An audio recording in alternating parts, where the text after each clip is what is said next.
Hello and welcome to the third in the series of MarkupUK 2020 webinars. My name is Andrew Sales and I'm one of the MarkupUK organisers. I'll be hosting this webinar on Schematron report customization given by David Maus. Before we begin, some housekeeping announcements. Please use the Q&A section to post questions. My co-host Geert and Ari will monitor these and we will have some time at the end to put them to David. A quick reminder that this webinar is being recorded and we will make it available on our YouTube channel later today. See the links for this and previous sessions on our website, markupuk.org.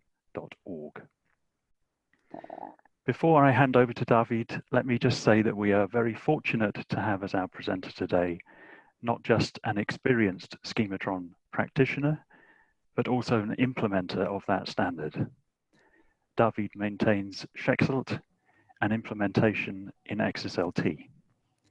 His work on that has given him close knowledge of how the internals of a Schematron processor function, and he can share some of that with us now. Over to you, David. Yeah, thank you very much. I just will share my screen. All right, thanks for the introduction. Before I start, some short words about me. I'm David. I currently work at the State and University Library in Hamburg. And there I am head of the software development department. With regards to XML, I'm both at home in the data-oriented XML as well as in the text-oriented world of XML.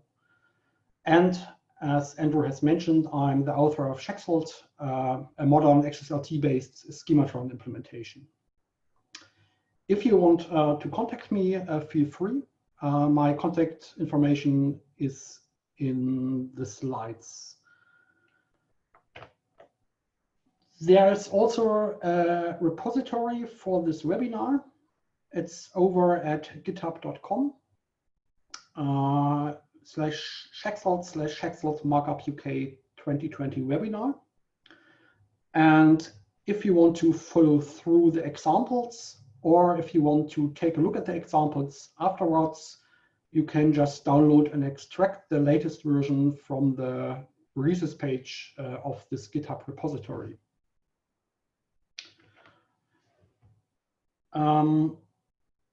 You will find, I'm sorry, wrong key. In this repository, you will find 3 directories and 1 file. There's a docs directory with the slides. There's a directory with the examples that I will use later in this webinar. Then there's a directory with a copy of my Schematron implementation. It's XSLT 1.4.5. And last not least, there's an Oxygen project file with some transformation scenarios prepared that make it easier for me to show you how report customization works.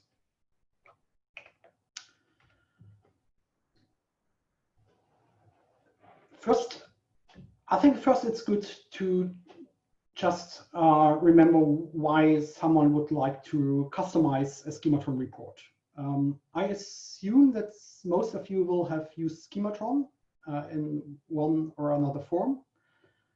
And you know that there's a common default report format that's called SVRL, the Schematron Validation Report Language. This is a really fine format for reports. It's stood the test of time. But sometimes you might want to include more information in the SVRL report than it's currently given. Or maybe you want to create a SVRL report with less information. SVRL is really verbose, and maybe you are only interested in, let's say, the failed assertions, but not the rules or the patterns. and then you need well, you would need a way to customize this report. A third option, maybe you have your own idea about how a format for a report should look like. Or maybe you are not even interested into a report, but in an annotated document instance. And these are the use cases I will discuss in this webinar and show you how to utilize Schematron to customize the reporting.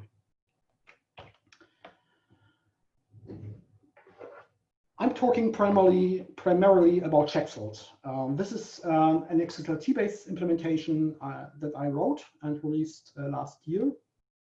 It's worth mentioning that there are other XSLT-based implementations. One that I think most of you will have encountered in one form or another is the Skeleton or the Skeleton API. This is a XSLT-based implementation by Rick Gilliff and others. And then there are things that I call skeleton variants. These are modified versions of the skeleton that are included in a couple of applications that you use. For example, Oxygen uses not the pure skeleton, but a bug fixed and enhanced version. I will talk about Schematron, but the principal design that I will introduce is also present in the skeleton and the skeleton variants. So you can do the report customization with these implementations too.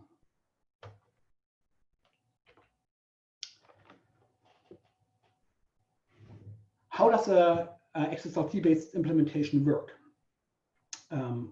All three implementations, or all mentioned implementations, work in two stages. The first stage, I call it the compilation stage, is where you take your Schematron and you run XSLT. That's a compiler, and this compiler creates another style sheet, the validation style sheet. And you use this validation style sheet in the second phase, the validation stage, to apply it to the document you want to validate. And this validation style sheet gives you the final validation report. If we talk about customizing the report, then this means that we talk about the three slightly yellowish highlighted elements. The compiler, the validation style sheet, and the report. And as you might have guessed, customizing the report means you have to customize the compiler style sheet. So how would you customize the compiler style sheet? One obvious choice that I saw people doing is to just go in, find the compiler, and just change it. Obviously this works, and in most cases this might even be sufficient. There's one problem though. If you change the compiler style sheet itself, then it's up to you to keep it up to date with new versions of your Schematron implementation. So I would advise against using this approach and change the compiler style sheet. Luckily, there's a way to customize the compiler without modifying it. To understand how this works, we have to take a quick look into how the compiler creates the validation style sheet. I'm not going into the details of the Schematron algorithm or the implementation, but if you look at it at a higher level, then you have parts of the compiler style sheet that create parts of the validation style sheet. In my slides, you have the white boxes. These are parts that are created by the compiler directly, and they implement the logic of schematron validation. And you do have the yellow boxes, and these are parts of the validation style sheet that are created by calls to named templates. In this figure, there are two templates. This is the fired rule template and the failed assert template. And the compiler calls these templates, and these templates create the part of the validation style sheet that deals or that is executed when Schematron detects that the rule has fired. In Schematron, there are 7 or 8 callback templates or named templates. We have one for activated patterns, one for fired rules. We have one for rules that are not fired because the node was already matched by a previous rule of the same pattern. And we have 2 templates for failed asserts and successful reports. In Schematron, there are also 2 more generic or more general templates. It's the validation style sheet body top hook and the validation style sheet body bottom hook. These are called to create the top or the bottom of the validation style sheet. And finally, there's the Schematron API report style sheet that takes all the report items that were created by the previous templates and creates the final report.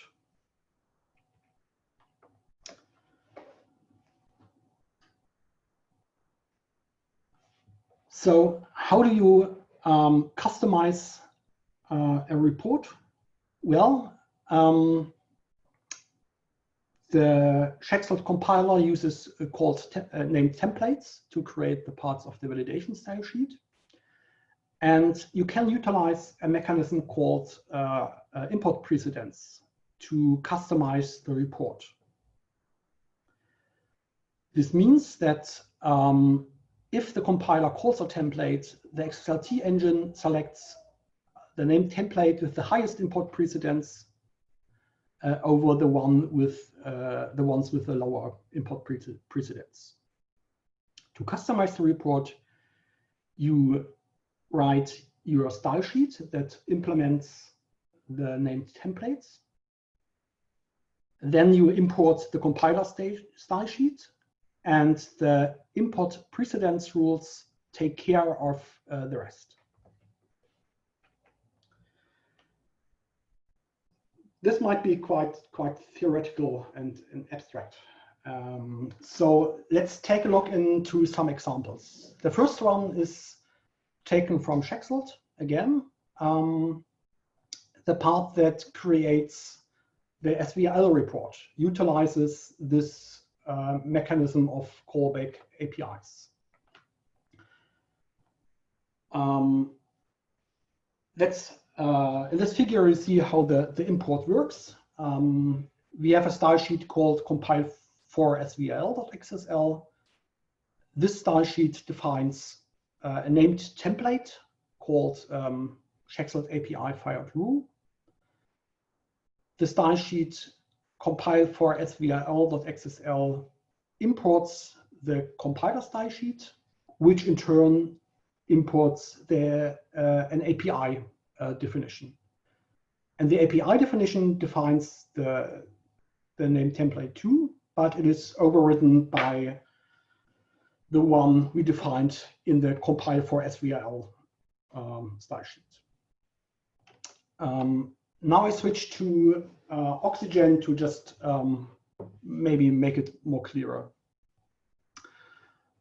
I open the style sheet in the Schematron directory, Schematron 2.0 compile for SVL XSL. And this is the report customization.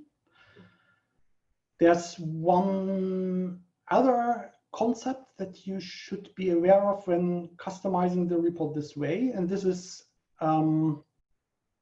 reflected in this special namespace called the prefix runtime. If you remember the basic principle, then we have to, or then the Schematron compiler on XSLT means that we have an XSLT that creates an XSLT.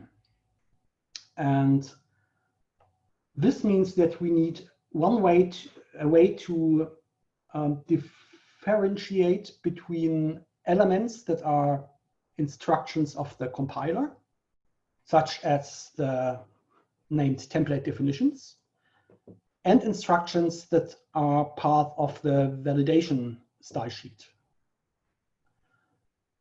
And the mechanism we can use in XSLT, it's called namespace aliasing.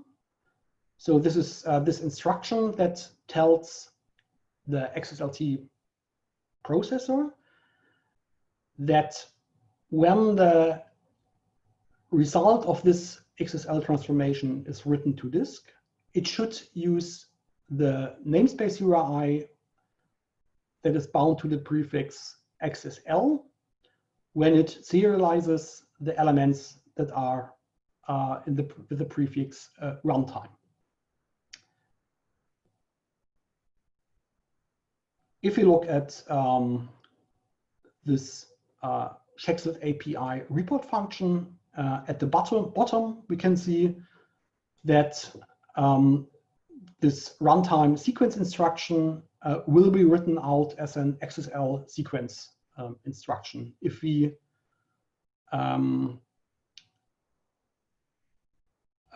create a validation style sheet. You can see that these named templates take parameters. In this case, the Schematron API report template takes this, is called with the schema and with the validation phase. And what it does, it is creates the SVL Schematron output element.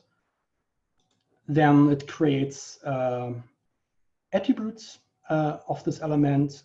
And at the end, it copies all the SVL elements that were created by the other named templates. There's one special thing to note for this particular template, that there's a variable called Schematron report.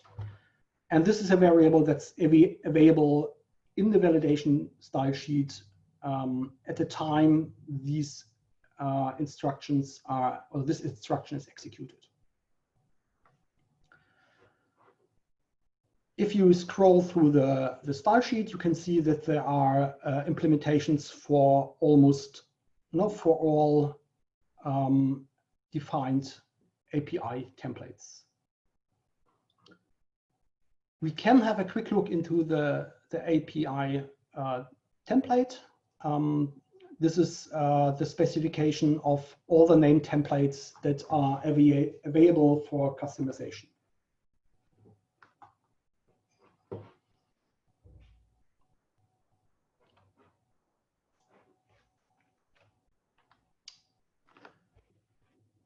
Now, let's look at the second example. In this case, we want an SVL report, but we do not want information about active patterns, fired or shadowed rules. We are only interested in failed reports and successful reports and in failed asserts. To do this, we can utilize, again, input precedence.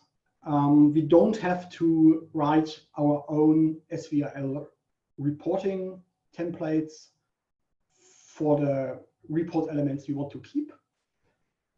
but we write a compiler XSL that imports the compile for SVL style sheet, which in turn imports the compiler, which in turn imports the API specification.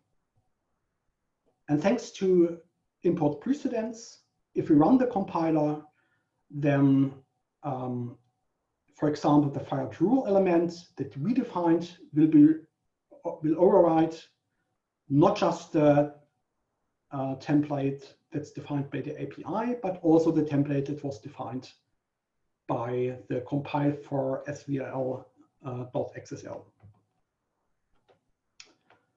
Let me again switch to this example. This is example 2. What do we have? We have, well, first we have a document. This is part of a digital edition that I took care of or worked on. We have a small schematron. This was also taken from this digital edition. And we have our compiler customization. And what we do, we define this namespace, this runtime namespace.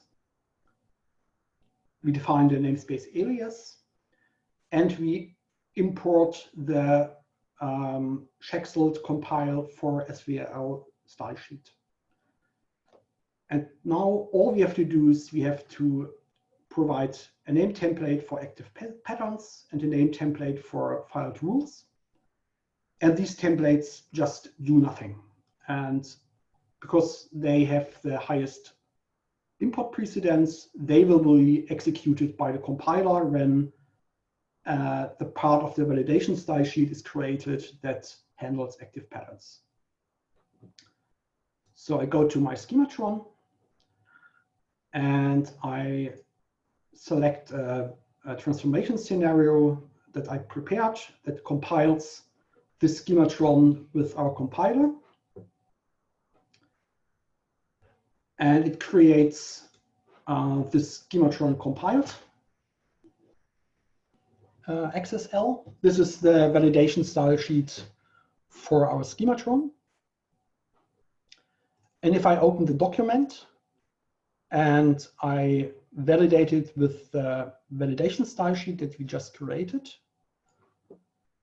we get a SVL report, but without notifications about the fired rules and the active patterns.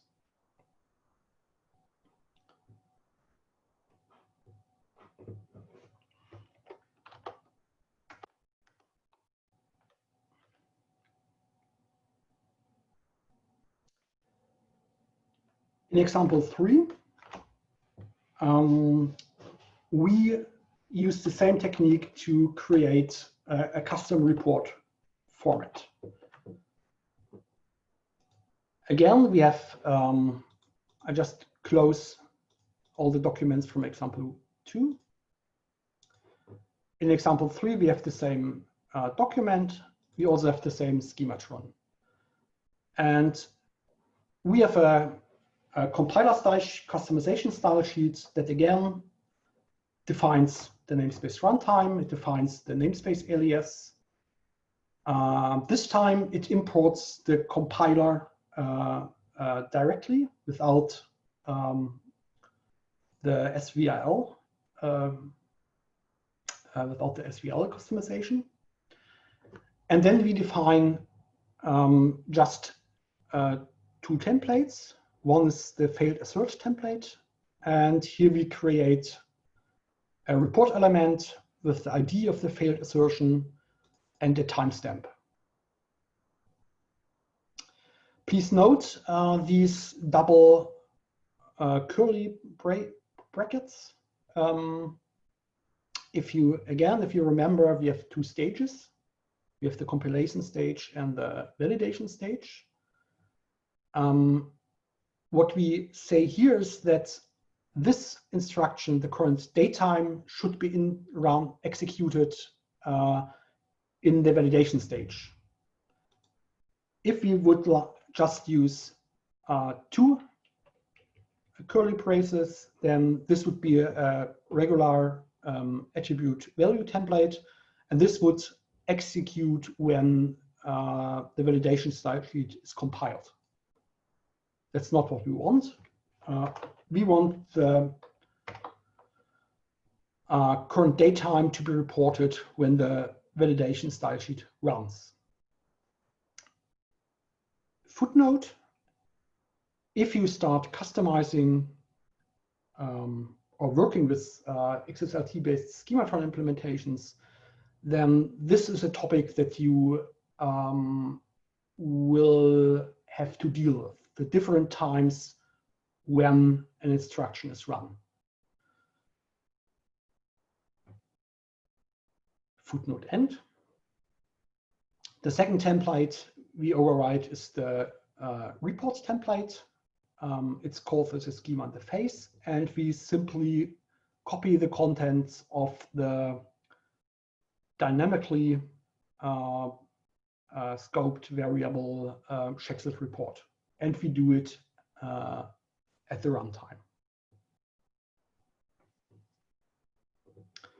Again, I run my scenarios. I just select the compile Schematron scenario that compiles the Schematron file with the compiler style sheet.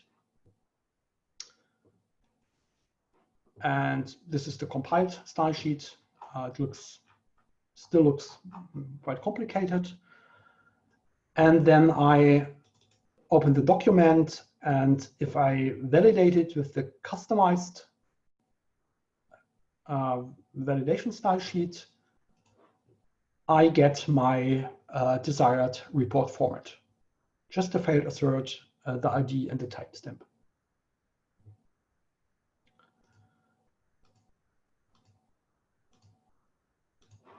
So let's do the last example, and this is the fourth. Let's say you do not want a report, but you want the document that you validate, but with annotations. And an annotation is an attribute that you put into an element that says, at this element, at this location, the Schematron validation failed.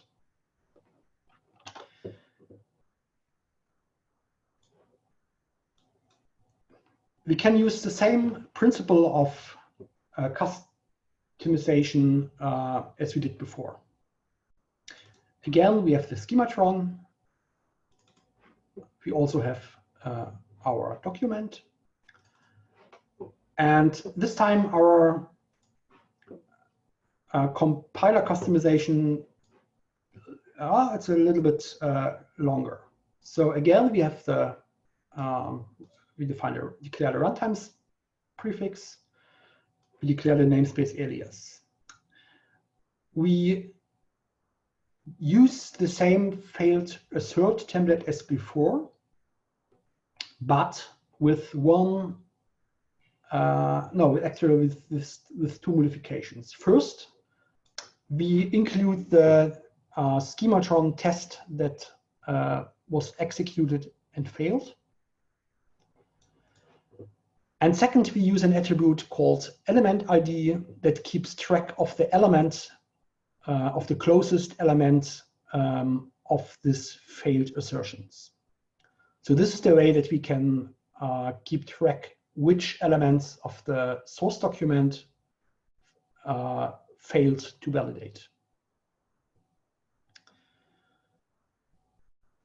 We have the API report function that creates the report.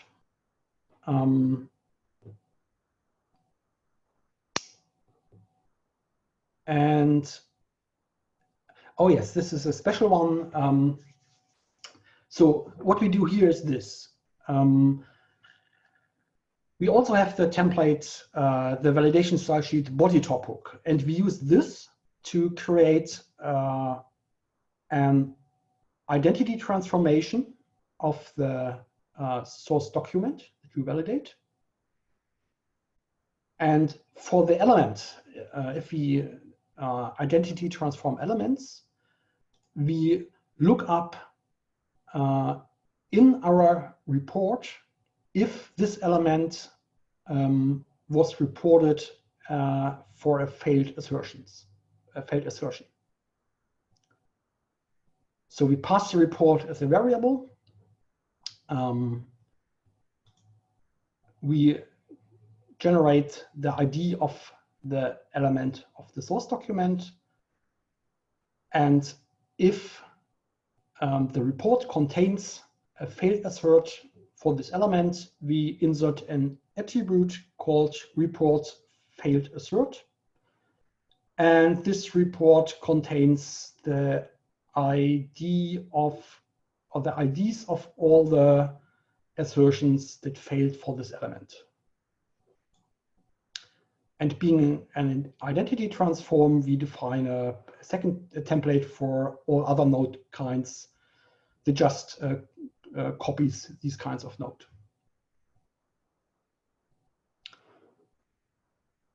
We go back to the report. What we do is we run this identity transform on the document that is validated and is present in the context as as document.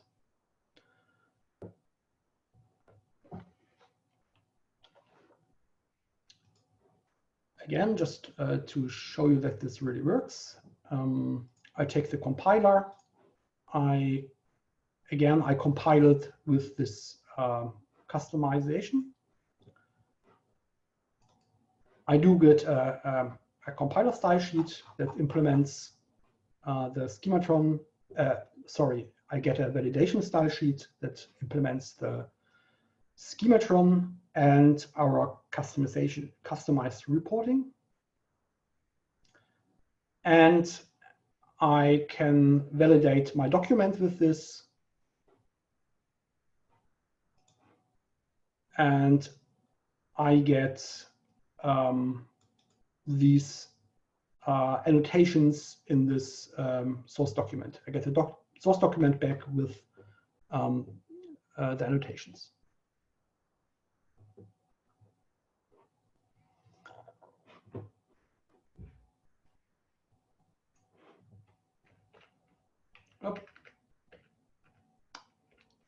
I hope these 4 examples help you understand the idea of a report customization. There are 2 limitations. The first one is that there is currently no straightforward way to create a nested report. The only solution that's present at this state is to just create a flat report of all the reporting elements and then compose a nested report in the XSLT API report function. The second limitation is that the way of report customization I've shown requires you to access or to import the compiler style sheet. So you need some way to point to a URI that resolves to this compiler. And if you use XSLT as a chain of XSLT transformations, this is no problem because you can import them. But if you use Schematron validation in an application like Oxygen, then you might not be able to get access to this UI. If this is the case, you should or you have to talk to the vendor of this application and ask if it is possible to get this UI or to find a way to, well, basically to import the compiler into your style sheet.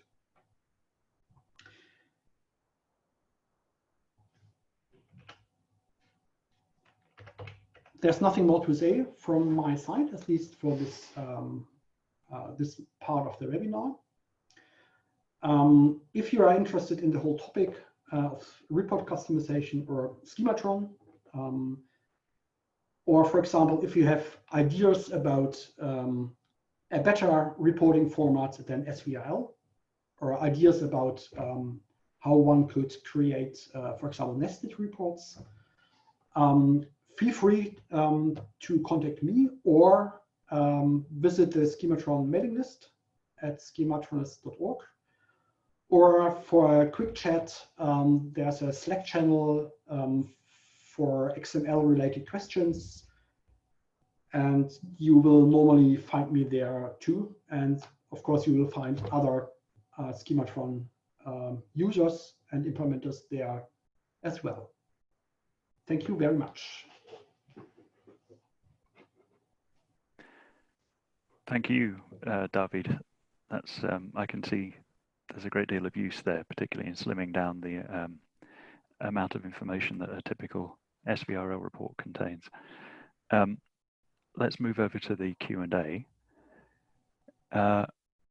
We have a question from Rolf. Yes. I'm going to allow you to speak, Rolf, if that's okay. You have the floor.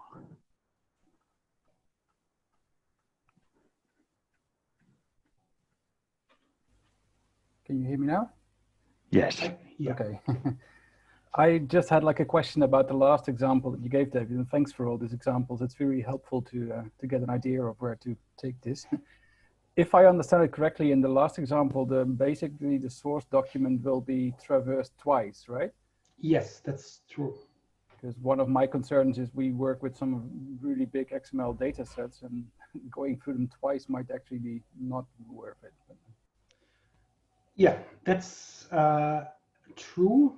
On the other hand, no, that's true. That's true. Yeah, okay, then I understand it correctly, and then I can think about that as well. Yeah, thanks. No worries. Okay, thank you. And then Elisa, would you like to ask your question? Hi, my question, I imagine the answer to this is simply yes.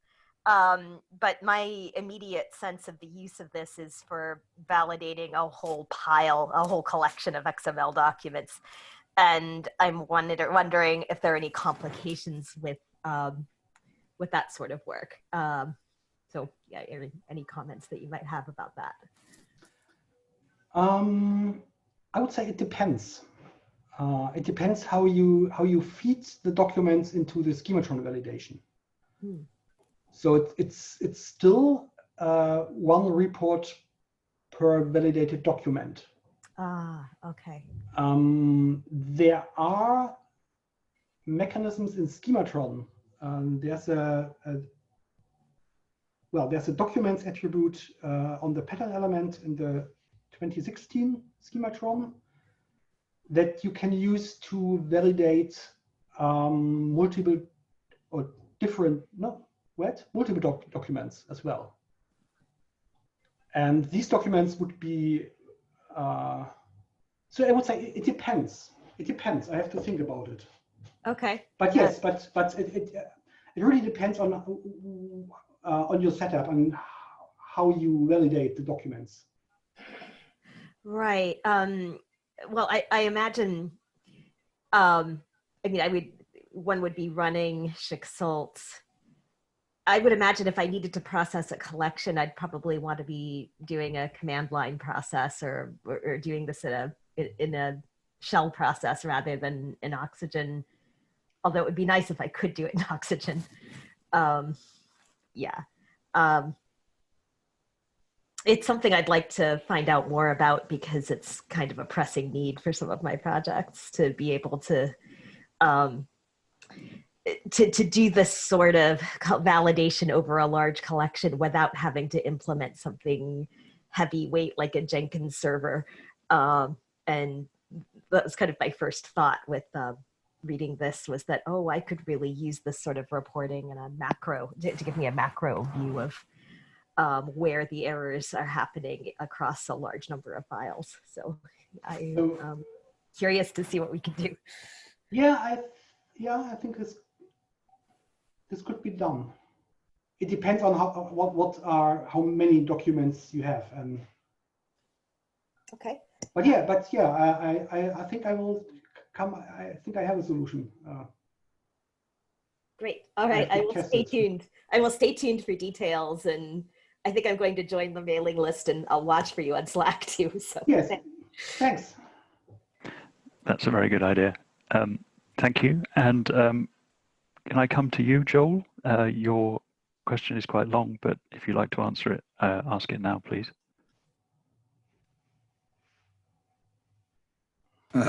Hello, David. Can you hear me okay? Yeah, I can hear you. Thank you. It's nice to hear you in person. I'm grateful for your skill. I didn't even know how it was pronounced till now. SCHETSLT project. My forked adaptation of it forms a core part of my work. To Lisa's earlier question, I use it in a a fell swoop on hundreds of documents at a single go to produce a report in tandem with an RNC report that's quite similar, built within an XSLT workflow. So my question is, if I were to do this from scratch myself, I would just try to simply reduce it to a single XSLT file without anything else, which I would regard as rather simple, lean, and easy for someone else to use. But you've adopted a rather complex, deep directory structure and several layers of import. And you've also included terms that I find unusual, like compile and API, which strike me as somewhat odd, because whenever I run SCHETSLT, I don't experience anything like I'd call compilation. For example, the output is just quite a legible XSLT file. It's not a binary. And I don't think that I don't feel like I'm using an API like I'm using an Amazon API. Or am I wrong? Essentially, what was your, I'm curious about your design decision, and just so I can get a bigger picture. Oh, well, I think what influenced me most was the skeleton, the first implementation that coined the terms API. Yeah. And with regards to the structure, it's aimed to be extensible. And one of my ideas with SCHETSLT is that I would like to be able to change the specific implementation of how I create the validation style sheets. So there may be different strategies to implement Schematron validation with XSL. And to do so, I found it really helpful to to have something that I call the compiler. It compiles a style sheet. In this sense, it's a compiler. And I don't like the idea to modify the style sheet to customize its output.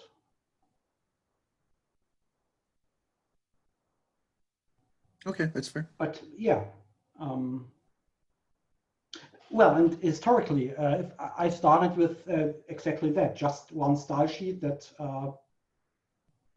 just created a validation style sheet, and then I started to implement different strategies or play with different ways of output, and then I adopted the API or the callback mechanism. Just, it may interest you. One way I've adapted your report is by applying in a second pass a line parser on the original XML file that's being validated. So I actually insert into your report, which otherwise stays intact, line numbers. All right. For the benefit of those who can't read an XPath expression very well. I also use the XPath expression, but it's often very opaque to the end user who's usually working with just a simple text processor. Yeah. So I found it very flexible, and I'm very appreciative. Thank you. Thank you, Joel. That's interesting. We've got time for one last question. So, Tom, if I can come to you, you should be able to speak now.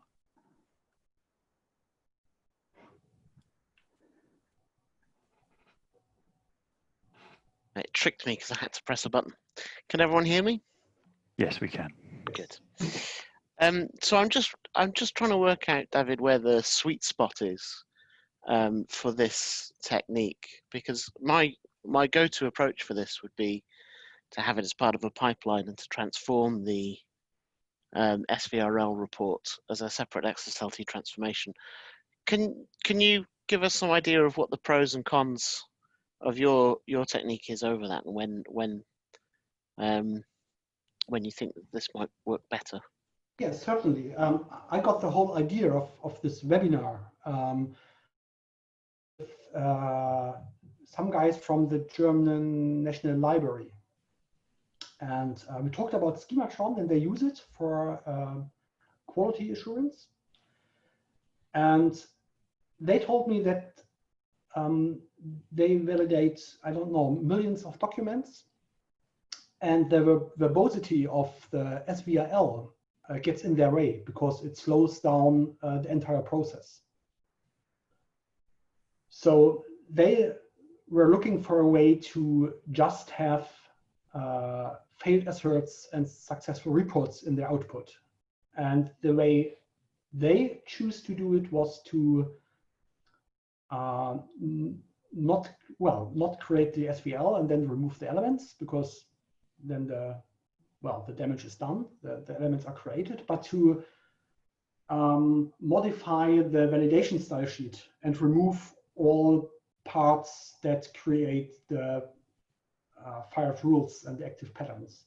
And I thought this is a very, very complicated way of doing it. And and there's a better way. And the better way is to customize the compiler and just not let it generate the report elements you are not interested in. A second use case I can see is if you want to include, let's say, parts of the document in the report. So in this case, you have extra information in that you couldn't get otherwise, or where I think you couldn't get otherwise. Yeah, that's a great point. Yeah. Or maybe you want to look up, if you have a controlled vocabulary, you want to look up specific terms that you use in a report.